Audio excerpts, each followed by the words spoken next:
Eleanor Vance strolled into my garage on $1,000 heels and the smirk of somebody who thought they'd already won. I was standing under yellow fluorescent lights, breathing in motor oil, wiping my hands on a shop rag that had definitely seen better decades. She eyed my peeling walls and the rusted tin roof.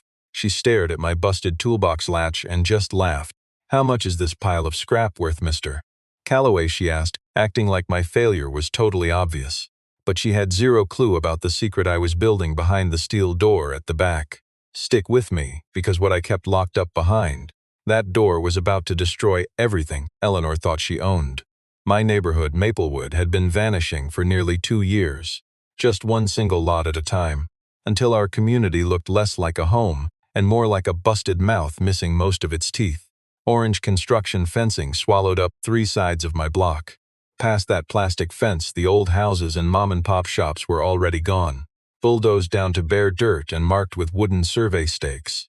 Where my neighbors once grew yard tomatoes, developers had poured a massive, cold concrete foundation. You know the feeling. Our corner dry cleaner of 40 years was now just a rectangle of fresh gravel. And right in the middle of all that hollow emptiness, exactly where it always was, stood my quiet auto shop. I rolled up that metal door at 6:45 every morning, exactly like I had for 11 straight years. I was 41, broad through the shoulders, with calloused hands that told my life story better than any printed resume could. Knuckles scarred from engine blocks, palms worn rough by thousands of hours turning wrenches. There was a permanent crescent of grease under my right thumbnail that no amount of harsh scrubbing could ever remove. My dark hair had gone salt and pepper a lot earlier than it should have. And honestly, my face was the kind that never gave much emotion away. I deliberately picked Maplewood a dozen years ago for the exact same reason everybody else did. It was a blue-collar place that asked 0 questions and offered 0 fake pretensions. A real working-class block where a guy could run his garage and be left alone to do the exact mechanical work I excelled at. I never cared about fame. I just wanted my auto repair shop known for doing damn good work. 3 of my old mechanics called me last month when they heard about Voss Capital's ruthless corporate expansion plans. They practically begged to come back and help me fight. I thanked every single one of them but told them no. I refused to drag anybody else into the ugly battle that I knew was coming. From the street outside, my shop looked exactly like the worthless scrap Eleanor would later call it. The gray cinder block exterior was peeling bad along the south wall. The tin roof had a heavy rust line above the second service bay, and my sign reading Calloway Auto lost its last letter years ago, and I just never bothered replacing it. Up front, I had 2 working bays, a hydraulic lift, my tool chest, and enough grinding work to keep me busy. I handled every single repair myself now. Simple oil changes, complex diagnostics on older domestic cars that the fancy dealerships wouldn't touch, because the profit margins just weren't worth their time. You know how it is. Customers drove 20 minutes out of their way because I was the kind of honest mechanic who fixed the actual engine problem on the first try. But at the back of my garage, blocked off from the repair bays by drywall and a heavy steel door with 2 deadbolts, I kept a hidden room entirely. Not a single soul in Maplewood had ever seen inside it. When curious customers asked, I just told them it was storage. That always seemed to satisfy them. I found a folded piece of paper taped to my roll-up door that early morning. A slick announcement from Voss Capital about some community town hall meeting happening next Friday over at the Maplewood Civic Center. The subject line read, Neighborhood Development Information Session. I read the threat once, then creased it right back, and shoved the flyer deep into my greasy back pocket. I was under a customer's Jeep Cherokee by 7:15. The corporate suits called at 9:30. Isaac Drummond, Voss Capital's slick general counsel. He introduced himself with that fake polished tone of a lawyer who had bullied small businesses thousands of times. He told me he understood. I had received their letters and claimed the company valued good faith dialogue. Then he tried to arrange a cozy private sit-down before Friday's town hall to explore what he called alignment opportunities. I asked him directly, "You want to buy the garage?" Isaac confirmed. I told him I would see them Friday, then I hung up the phone. I slammed the phone face down on my rusty tool chest and got back to work. Later that evening, after the last customer grabbed their car and the shop went completely quiet, I stood staring at that heavy steel door for a while. I didn't even open it. I just stood there, resting my tired hand on the deadbolt. You and I both know the feeling of carrying a massive secret for years without ever letting go. Finally, I flicked off the buzzing lights, walked out the side alley door, and locked my business. Their greedy construction crews packed up by 5, and in the quiet hours till dawn, Maplewood still felt like the rugged hometown I grew up in. At least if you ignored the ugly dirt gaps where family homes used to stand. Now picture this, up in the 41st floor Voss Capital office. My entire Maplewood block was digitally rendered, spinning slowly on a massive flat screen right above their fancy mahogany conference table. 34 real estate buyouts had already been signed and filed. On their screen, 34 bought parcels glowed bright green. But one tiny stubborn rectangle right in the middle, my repair shop, glowed angry red. Isaac stood holding a yellow legal pad, whining to his boss that their direct mail, 2 threatening lawyer letters, and a smug visit from some junior associate had all been trashed without a single counteroffer. Eleanor Voss listened without changing her cold expression. She tapped 2 manicured fingers against the expensive table once. Then she told Isaac she would handle me herself. Tuesday morning, that arrogant billionaire rolled up to my dying garage in a blacked-out Escalade. Picture this, she steps onto my cracked sidewalk in a charcoal suit, fancy gold glasses, glued to a phone she never even bothered to put away. She stared down my old garage for a second from the curb, looking at my auto business like a building she couldn't wait to bulldoze. Then barged right in without even knocking, her lackey trailing right behind her. I was in the back bay. I heard the SUV roll up and was already watching when the CEO strutted inside. I just wiped grease on a shop towel, didn't step up to greet her. She gave a quick intro, I nodded. Said Voss Capital would throw $480,000 at my shop, bragging that it was 18% above the current market value. I let her finish her pitch, then looked up. It's not for sale. I said it like a man who already knew exactly what he had. No anger, no defense, just a plain simple truth. She just smiled. You and I both know her type. She took my hard no and twisted it into leverage. She marched deeper into my shop without an invite, scanning my stained walls, the old lifts, the 2 junkers parked inside. She wore that fake polished corporate poker face that wealthy folks practice for years in boardrooms. She claimed she understood my blue-collar bond with the place. But the big developers had already bought out the block. The schedules were locked. The corporate cash was lined up. She warned me that being the lone mechanic fighting a massive buyout was a weak way to play. I just ignored her and asked if she wanted to see my current build. I pointed at the dusty Jeep on the lift, totally brushing off her $1-million threat. But when the suit finally turned toward the back of my auto shop, her smug smile finally slipped. She saw the gray steel door locked down hard with 2 heavy deadbolts instead of just 1. She strolled right over and grabbed the cold metal handle. Locked. She glared over at me. What's back there? I kept my eyes on the workbench. Old stuff, I muttered. She rattled it again, hoping the lock would magically fail, then backed away. Her muscle Isaac stared me down, looking for a weak spot. I gave him nothing. On her way out, she dropped her fancy card right on my greasy tool chest, told me the buyout was now $550,000, and that was her final direct offer to save my shop. Added that I'd better think really hard before turning it down. I picked up that thick corporate card, stared at it, then dropped it right back in the exact same grease puddle she'd left it in. The CEO was already at the door. She never even looked back. Back in their Escalade, she ordered Isaac to dig up every tax record on my name. Code violations, old debts, mechanic licenses, anything the city inspector could use to shut me down. She ordered it with ice-cold calm, like a ruthless boss doing what we all know comes next, burying the underdog. That billionaire typed on his phone. Their luxury car rolled past the construction zone near my shop, and Eleanor watched all that freshly cleared dirt through the glass. She eyed that empty ground, definitely thinking about my auto shop, the one stubborn red dot ruining her perfect corporate map. Later that night, once the lot finally emptied out, I unlocked my heavy steel door. I stood right there in the pitch black for a second, then hit the switch. My LED shop lights flickered on, dialed into the exact brightness I needed for some very serious custom auto work. Picture this. I walked the perimeter of my garage once without stopping. Then I circled back, killed the lights, and locked both heavy deadbolts behind me. I drove home in the rusty 11-year-old pickup I've kept since my wife passed. 2 days after her little visit, a pair of city inspectors rolled up to my mechanic shop right at 8 a.m. I had just wrapped an oil change and was mopping the bay floor when they knocked on the roll-up door, and flashed their shiny city credentials. They wasted 40 minutes up front, holding clipboards and moisture readers, probing my old electrical panel, measuring the clearance under my storage shelf, tapping on the concrete floor.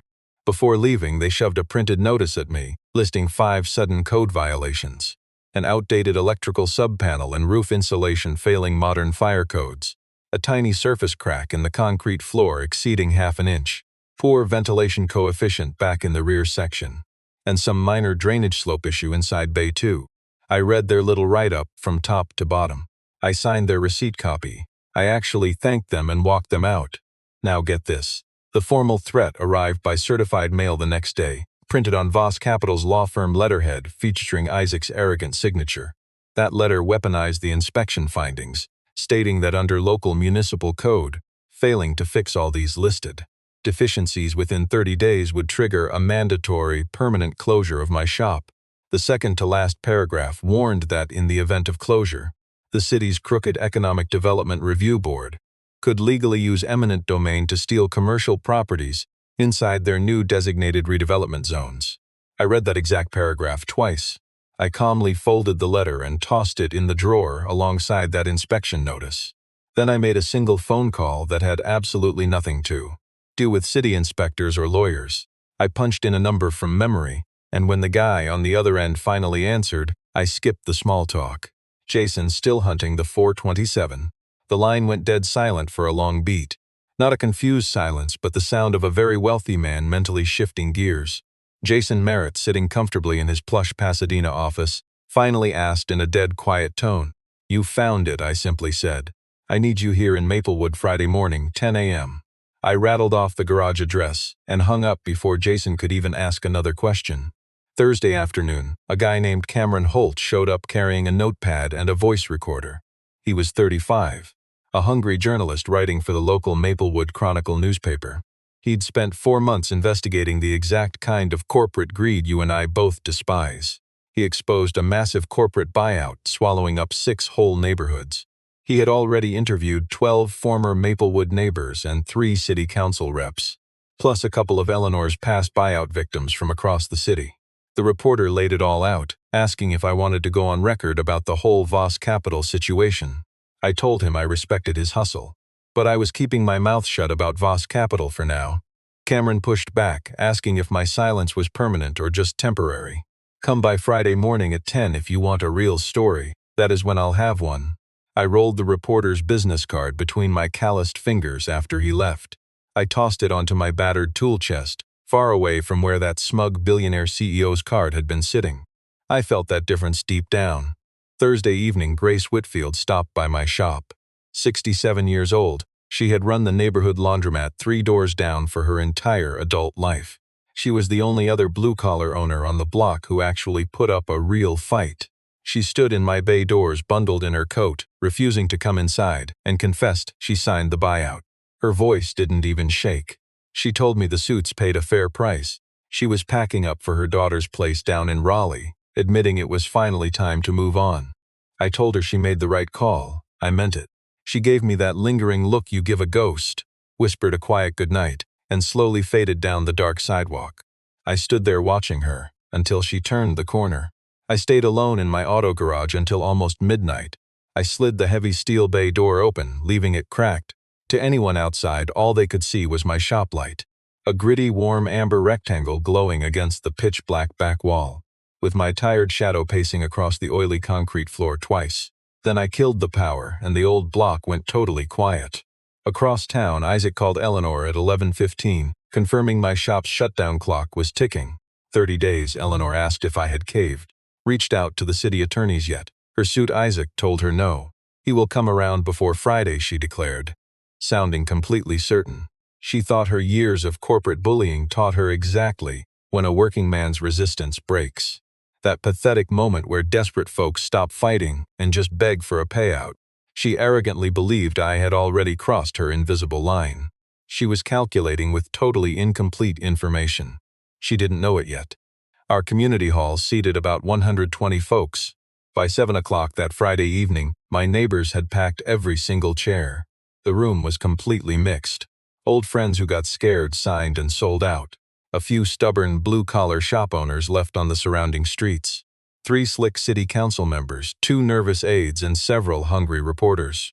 Plus a pack of Voss capital sharks, easy to spot in their $1,000 suits. Cameron sat right there in the 3rd row, notebook wide open, his pen already flying across the page.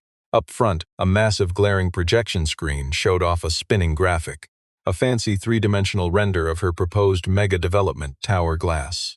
Picture this: fancy restaurants, underground parking, a giant rooftop terrace, every detail glowing, sleek, and built for the rich. The glossy blueprints showed one name stamped in bold, arrogant letters: Voss Maplewood Center. Eleanor Voss ran her pitch. Smooth as oil, she had rehearsed this exact corporate takeover, stood in identical town halls so often her ruthless performance felt completely natural now. She fired off all the big numbers without blinking. 200 million invested, 1,200 building jobs, 450 staff jobs when doors opened, 4.5 million in annual city tax revenue. She bragged about green building awards, public plazas, and a $500,000 shiny public art fund. She thanked neighbors who gladly sold out during the buyouts. She called her massive Project a rare, once-in-a-generation blessing for our town. When she wrapped up, the whole crowd actually clapped. People just asked basic, boring questions from the crowd. Standard stuff: traffic, timeline, schedules, cash payouts for the renters they were kicking to the curb. She brushed them off easily, tossing hard math to Isaac instead. Then a neighbor near the back of the room raised his hand and asked. He politely asked about the one piece of land they had not bought up yet. My little auto repair garage on the south end. The CEO turned with a totally fake, smug little smile. Every honest attempt to pay off the stubborn owner of that dying commercial property. And regrettably, some foolish mechanics just could not let go of a worthless past to embrace her shiny new future. She said it so sweetly, pausing just long enough for the whole room to laugh at my struggling blue-collar life. You see, I was sitting right there in the back row, 3rd folding chair from the wall, wearing a worn flannel shirt and work jeans. I came empty-handed to their little show. No legal notes, no fancy folders, nothing on the table before me. When their smug chuckles finally died down, I simply stood up. Eleanor spotted me and gave a condescending nod. I have a few questions about the eminent domain procedure, I said. I kept my voice rock steady, didn't even need a mic. Specifically about the legal classification. Threshold for commercial properties inside your zone. Isaac's fancy pen stopped moving completely. I fired off 3 questions. First was the legal time frame between a forced city business closure, notice, and an eminent domain threat under the exact code they mailed to my shop. Second was about the hard proof. Standard their board actually needed to approve this hostile corporate takeover. Let me walk you through classifying my dispute-free commercial property. My third question was simple: was the city inspection report, triggering my shop's compliance notice independently, verified or filed through the Development Authority's own review board? I kept every single question razor sharp and completely accurate. I delivered them with dead calm patience, like a guy who already knew the facts and just wanted them on the record. The CEO, Eleanor, handled the first 2 with smug confidence. But on the third, her slick answer ran just a bit too long. Her lawyer, Isaac, stared down at his legal pad and wouldn't look up. Eleanor quickly pivoted back to her talking points, addressing the room instead of me. She claimed she understood the difficulty. For working folks like us to watch corporate change bulldoze a neighborhood we've known forever, and that Voss Capital was operating within every single legal and ethical boundary out there. Then she finally locked eyes with me for the punchline. She sneered, "With all due respect, Mr. Calloway, you are running a rotting structure on land worth under $500,000. What our corporate firm brings to this community has genuine, undeniable value. Value that won't be held hostage by one little garage that, frankly, looks more like a junkyard than an actual, functioning business." Her lawyer stood up and moved to the front. He clicked to a new slide showing my shop's dreaded compliance notice, blown up and covered in red ink for the whole town council to read. He walked through all 5 of those supposed deficiencies with cold, brisk, lawyerly precision. He wrapped up by claiming that under strict municipal codes, my garage was technically unfit to stay open as a commercial business. He actually said scrap metal value, not even trying to be mean, just reading it like a boring line from a spreadsheet. Somebody sitting up near the front rows made a quiet noise that really sounded like agreement. I sat right back down, not embarrassed at all. I settled in slowly. You know that feeling when you hold a secret nobody else sees? I just stared at that projection screen, wearing a look that local reporter Cameron Holt later called faintly amused in print. The CEO watched me from the front of the room, probably assuming I had just surrendered. Man, was she ever wrong. After things wrapped up, Eleanor started schmoozing the local council members by the exit. That reporter, Cameron, cornered me in the side hallway. He wanted to know what my 3 questions really meant. I looked him in the eye and said, "Come to the garage tomorrow morning." 10 sharp, I walked out into the night. Cameron just stood there in the hallway with his pen still in his hand. He watched me leave, jotted one single line in his notebook and circled it twice. Cameron Holt arrived just before 10. He parked his car outside, spotting that shiny silver California SUV already idling by my curb. Some rich guy sat in the driver's seat, totally silent, just staring at my beat-up auto shop with this arrogant, doubtful smirk. Cameron walked right past him. They exchanged quick nods, but nobody spoke. I pushed open my side door before Cameron even knocked. My front bays looked rough, just like always. Dirty lift, old tool chests, a rusted sedan waiting for a basic brake job. I poured out 3 mugs of black coffee, carrying 2 up to the entrance. Then I leaned outside to wave the big shot in. The billionaire stepped out of his luxury SUV and walked into my shop. 58, lean, perfectly styled gray hair. He had that classic collector's stare, judging mechanical parts like fine art in a gallery. He introduced himself as Jason Merritt. We shook hands, firm, direct, without any fake talk. We knew of each other's reputations. It was that silent respect you only get when 2 guys have spent decades mastering the exact same demanding high-level technical craft. It wasn't friendly warmth, just a shared fluency in custom restorations. I drained my coffee, didn't explain a thing. I just told them, "Come on." Then I headed toward the back of my garage. Cameron followed me, Jason followed Cameron.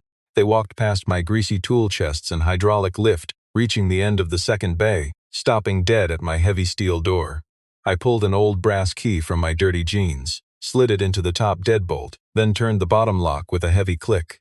I shoved the heavy door open and reached inside. The lights snapped on. No cheap yellow fluorescent shop bulbs here. Just brilliant ice-cold LED panels hanging from a perfectly finished custom ceiling. A total contrast to the dying auto shop on the outside. Fully insulated, pristine, and meticulously maintained. The floor was spotless epoxy, a flawless neutral gray finish. Every single wall was lined with premium perforated steel. A commercial dehumidifier hummed quietly in the back corner. The air in this secret bay felt completely different than my grimy garage outside. It was crisp, dry, and cool. Cameron took 1 step inside and froze. Jason stepped in and went totally rigid. 4 masterpiece cars. I arranged them with perfect spacing. These machines weren't just stored away in a shop, they were framed. No cheap tarps, not a single drop of leaked oil. Their flawless paint jobs caught the bright lights like glass reflecting the morning sun, shining with a raw perfection you would expect from a high-end museum, not a blue-collar garage. Sitting proud at the front left of my hidden showroom was the prize. A 1967 Shelby GT 500 in Brittany. Deep blue, twin white racing stripes running perfectly down the center. Polished chrome side pipes. And a massive engine that somehow looked like it defied physics, dominating the room without even running. The arrogant billionaire walked straight toward it, completely humbled and speechless. He slowly crouched down beside the driver's door, just studying the serial plate right through the glass. The billionaire stood up, pacing around my car's front. He squatted by the passenger side, staring at the door jamb data tag like he'd seen a ghost. He stood back up and glared at me. 20 seconds of dead silence passed before he finally choked out, "This is the Gainesville car." I nodded. When his voice returned, it dropped down, quieter, suddenly stripped of all that arrogance. "It's been missing since 1971. I smiled. "I know." Next up sat my 1969 Dodge Charger classic build. A Daytona, pure unrestored perfection. One of maybe 70 left globally, keeping its legendary aerodynamic nose cone and massive rear wing completely intact. The deep red paint had slowly oxidized over the decades, becoming something way richer than the factory mix. Car 3 was a 1970 Plymouth Cuda 446-pack, Tor red manual 4-speed. Its original window sticker sat perfectly tucked inside the glove box alongside a rare factory build sheet folded right beneath the driver's seat. Every ride held real paperwork, no fakes, no fresh copies, just original paper. Window stickers, broadcast sheets, authentic dealer invoices. Clean title chains tracing right back to year one. I guarded these records in archival quality. Thick folders locked inside a fireproof cabinet bolted hard near my shop's dehumidifier. Stick with me here. My fourth car hid in the back, and man, it was a totally different beast. It sat lower, built wider, sculpted purely for performance instead of vintage design trends.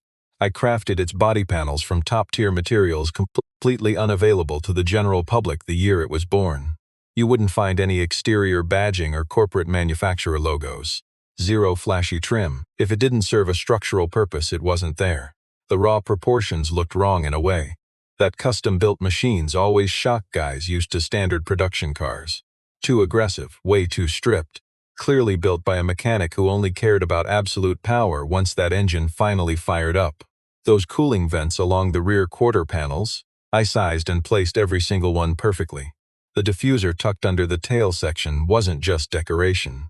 I had burned countless midnight hours perfecting every single surface of this monster, and all that blue-collar sweat showed in every sharp line. Stamped quietly into the driver's side sill were tiny letters, Hargrove Apexer Pro 2. The CEO read those letters, then slowly looked at me. "You worked for Hargrove Motorsport," he muttered. It wasn't really a question anymore. "Watch this." I walked to my metal cabinet, grabbing an old manila folder. Inside sat my old engineering license and a weathered Hargrove Motorsport employee ID card. 4 photos showed me standing inside a high-tech facility, definitely not this dusty old garage. A massive, bright engineering floor, monitors, heavy fabrication equipment, cars halfway through assembly, and a pristine set of technical blueprints. Each one signed right in the lower corner, Owen Calloway. Lead powertrain engineer, Hargrove Motorsport, 2003 to 2014. The billionaire just stared at those drawings, humbled. He stared at the 4th classic car, then looked at me.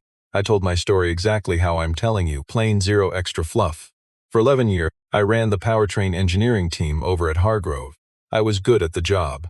The kind of good that only happens when you actually love what you do. I wasn't just acting, I lived it. Until the line between the mechanic and the machine just slowly faded away. My wife got sick back in 2013. I lost her the following spring. After that happened, I just couldn't return. Not to that corporate garage, not to the daily grind. I couldn't face any life we'd built together now that she was gone. I walked away with exactly what my contract said was mine. That Apex prototype was my personal project, built entirely off the clock following my very own custom-designed specs. And my employment contract was crystal clear. I kept full ownership of all my off-the-clock engineering work. You know how guys slowly find their way back? Hunting down those 3 classic cars was my slow path. Just one restoration at a time. No rushing, no deadlines, and absolutely no final destination. Just the honest repair work. I spent 6 long years hunting that Shelby before finally tracking it down in a rural Georgia probate filing. And the Daytona? I bought that using savings I'd been scraping together since I was 26. Jason Merritt was already dialing his phone. He stood near my Shelby and talked for 3 solid minutes to someone at the Barrett-Jackson Auction Consignment Office in Scottsdale. He spoke real quiet, with the calm confidence of a guy who handles massive car deals every single day. But his free hand just rested lightly on the Shelby's roof the whole time. Almost like he was touching something he still couldn't believe was actually real. When he finally hung up the phone, he faced me. The Shelby and the Apex alone, very conservative estimate. Floor of the market. You're looking at $4.5 million. With what the Apex means, historically the ceiling is wide open. There are 2 or 3 elite private car collectors actively on the hunt. They've been trying to track down a Hargrove prototype for 10 years. The minute this garage comeback hits the press, the phones won't stop. He paused. All 4 rides together in a good auction cycle. You're looking at somewhere between $6.5 and $8 million. Minimum. My shop felt totally silent, just the dehumidifier humming away. Picture this. Cameron dropped his notebook on my file cabinet, snatched it back and wrote a single line. I just stood there with my dirty hands down, completely speechless. "So Eleanor Voss stood up in front of that whole boardroom," Cameron said slowly, "and called all of this pure scrap metal." I looked right back at him. "You can write exactly that," I said.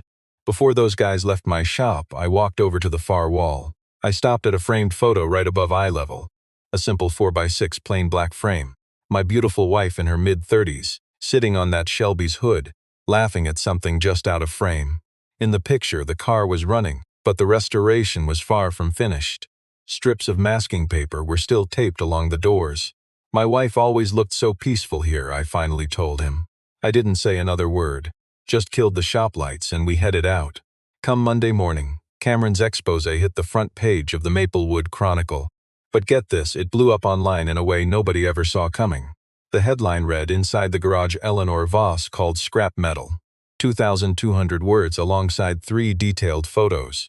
A shot of my weathered shop and my 4 rebuilds under LED lights. Plus a tight close-up of that ultra-rare Hargrove Apex R prototype plate.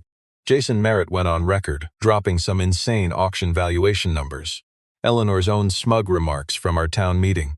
Cameron printed them word for word right in the 4th paragraph. You and I know how rumors fly. By 2 p.m., multiple car blogs and business journals reposted it, plus some huge national finance outlets daily briefing. Now, the vintage car community is small, but they pay hardcore attention. They'd been talking about it since 9 in the morning. By the time high and mighty Eleanor reached her office at 8:30, her assistant Isaac had already logged 14 missed calls on their main line. 2 came straight from her firm's absolute biggest institutional investor. Another was a panicked partner over at her construction financing firm. 3 of them were local reporters. One was a city council chief of staff demanding Eleanor call back at her earliest convenience to explain the shady procedural stuff regarding my garage's acquisition timeline. Picture Eleanor frozen by her corner office window with her coffee going totally cold in her hand while Isaac nervously read those messages in order. She quietly told him to start with the institutional investor first. Early the next morning, Cameron forwarded solid proof to the City Council's Oversight Committee, documents he got through. A sneaky public records request he'd filed 3 weeks earlier. The exact internal processing timestamps from my supposed compliance inspection report. Turns out, the city's inspection scheduling office got that report exactly 48 hours after I refused her $550 offer. Now, the Oversight Committee's standard processing queue for regular commercial auto shop inspections usually took about 11 business days. Somehow, my inspection had been bumped to priority status, thanks to a request from the local development authority's liaison account. A rare procedural option meant strictly for urgent health and safety. Emergencies, definitely not for basic code enforcement. Sure, Isaac's actual name didn't appear anywhere on the request. But that liaison account, it traced back to a shady firm Voss Capital hired for permit facilitation services. Wednesday morning, the billionaire actually called me herself. No assistant buffering the line this time. I just picked up the phone and waited. She nervously admitted she wanted to discuss a revised arrangement. Get this. Her massive firm was now offering $1.2 million for my garage, double her last figure. She said this finally reflected a more accurate assessment of my old garage's strategic value. Listen, I let her talk, and when she finished, I just said, "I'm not selling the shop, miss." Eleanor Voss just sat there in dead silence. Then she asked, sounding almost shocked at her own bluntness, what I actually wanted from her. I gave her 3 simple demands. First, those 3 eastern lots on the Maplewood block you bought up but haven't touched yet. Sell them back to the neighborhood community land. Trust at your exact original cost with 0 corporate markup. Second, drop the bogus code violations and the eminent domain. Make it official through the city attorney's office. Third, a real public statement, not some canned press release.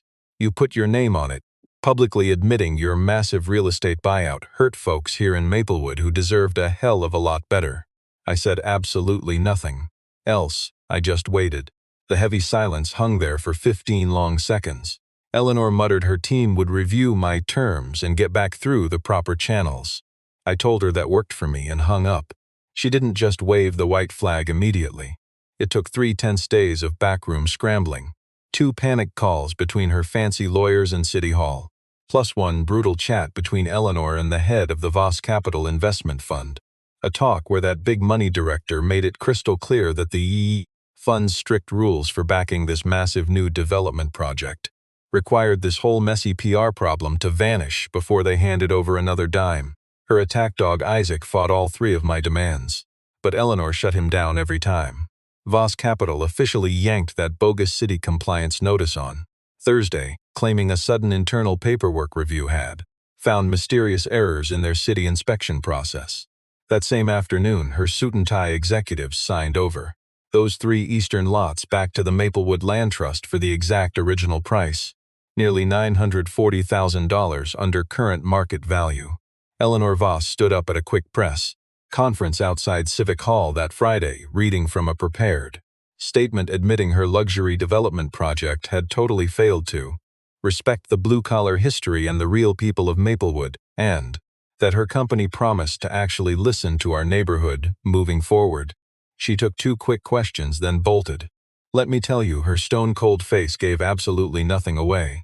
Building on that massive Voss commercial center started next month, right on schedule. Those shiny high-rise towers went up out west exactly as planned. The fancy restaurant strip opened 14 months later right down on the south end of our block, tucked right between their cold glass entrance and the absolute edge of those saved neighborhood lots. My repair garage sat exactly where it always belonged. I brushed on that same old flat gray paint. We beat them plain and simple. Let me show you. I finally fixed the Calloway auto sign today. Every letter of my last name intact and proudly accounted for. I never bothered upgrading the cheap lighting in the front bays, replaced the tin roof, or tried anything that might make the garage look like it was competing with the fancy new neighbors. My shop looked exactly the same. All those people walking right past it on their way to the Voss Maplewood development had zero clue what sat behind my back steel door. I had absolutely no interest in telling them. That was the point. Jason Merritt returned to Maplewood 6 weeks after that article came out. He and I sat in the front bay with the roll-up door wide open, cool fall air moving right through, and Jason laid out what he confidently called a proposal. He secured a consignment slot at the Barrett-Jackson Scottsdale auction this January. He believed my Daytona was the perfect first car to run. Strong history, flawless documentation. The classic market was paying a massive premium for original unrestored muscle cars this cycle. I could keep the Shelby, the Apex, and the Cuda for now. Start with one, just test the waters. I stared down at his proposal documents for a long, quiet minute. Then I admitted the Daytona made total sense. We shook hands right across my worn tool chest. Let's pause here. It was my first real business decision since the year my wife passed away. Honestly, I wouldn't admit it out loud, but it felt like exactly the right speed. That evening I sat all alone in my hidden back room with the overhead lights dialed way down. That warm amber glow I preferred went off the clock. The Shelby sat right ahead, the Apex to my left. I didn't turn a single wrench. I didn't make any calls. I just sat in my 15-year-old chair, staring at those beautiful cars, looking at the photo on my wall, tracing the light across the paint, feeling all the hard years that had moved through this room without anyone out there knowing what I kept hidden inside. Eleanor Voss once stood 40 feet from this door and called it a salvage yard. She stood before 100 wealthy investors and mocked my life's work out loud. And I sat there in a cheap folding chair listening. But the thing I felt wasn't blinding anger. It was much closer to patience. The quiet patience of a guy waiting years for his vindication to finally become clear. And I knew in that exact moment it was finally about to happen. My garage had never been just scrap metal. You and I know the truth. Eleanor Voss just lacked the vision to see it.